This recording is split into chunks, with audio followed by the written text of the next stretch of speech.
Hi everybody, welcome back. Today I am going to share with you one of my favorite cultured dairies.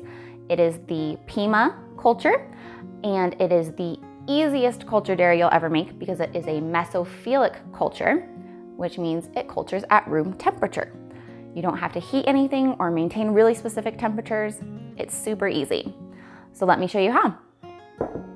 All you need is a little bit of starter culture. You can buy this at Cultures for Health. I think it's also on Amazon. It's not terribly hard to find. This one actually just came out of my freezer. You can keep it going forever and ever and ever without ever repurchasing the starter because it is an heirloom culture. So that's neat, a one-time investment. And then you need some raw milk or non-ultra pasteurized homogenized milk. You can also use heavy cream, and that'll make a really nice, thick, creamy cultured dairy. Today, I'm just gonna be using some raw milk. I have a quart of raw milk and a little bit of cultured dairy here. And I'm just gonna take about a tablespoon, nice little glob here, and mix it in.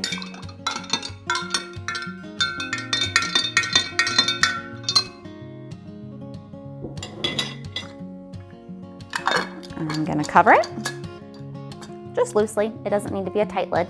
You could also do a cheesecloth or coffee filter with a rubber band and set it somewhere in your house that stays a pretty stable 72 to 75 degrees. I like to set mine on top of the fridge because it's just out of the way and it stays really cozy right there. You wanna make sure it is in that 70 to 75 range because if it goes below 70 degrees, it just won't set up. It'll be kind of stringy and thin, and you won't have a very satisfying end product. Your culture will still be alive though, so you don't have to scrap the whole thing. You can use that to still make continual further batches. Just that batch might not have the best texture. If it goes above 75 degrees, it has a tendency to separate and sour, so you'll end up with a really curdled, very sour dairy, which again, you can still use. You can strain that and salt it and use it like cottage cheese, but it just might not be what you were really going for in the first place. And you can still use that to culture further batches. If you're interested in more information, this Nourishing Traditions book is really amazing. It has information about all kinds of traditionally prepared foods, but it has a whole section on Pima, which is really neat because I got into the Pima culture way before I found this book, and I was just delighted with how much information they actually have. So if you're interested in learning more about the Pima culture or any traditional food preparations, check out this book. I'll link it in the description. So that's all we have to do today. I'll see you tomorrow to check on that culture and see what it looks like when it's set up. Good morning, we're back to check on that yogurt. It should be set, and I'm gonna show you how to tell. Once your culture is really active, you should be getting a 24-hour set. But if you're just starting out and your culture isn't super strong yet, it might not be set right now, and that's okay. You can come back in a few hours and check on it again. The way you test for a really good set is you just tilt your jar a little bit, and it should pull away from the side. There we go. You see how it just separated from the side in one solid mass instead of being liquid and pouring out? That's how we know we got a nice firm set. Now, it's just time to put it in the fridge and let it cool down. We'll come back for it in about 6 hours.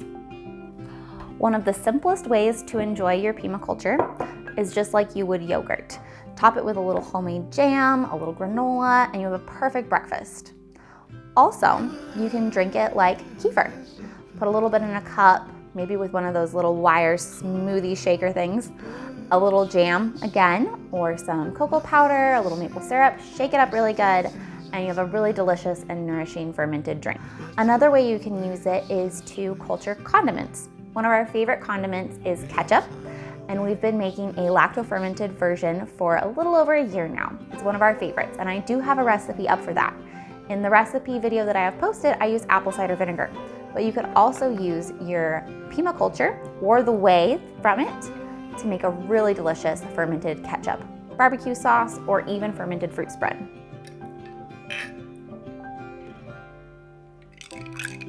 I hope you enjoyed this video. If you found it informative, or if you've ever made Pima or have favorite recipes that you use it for, let me know in the comments. I'd love to hear. It is really yummy.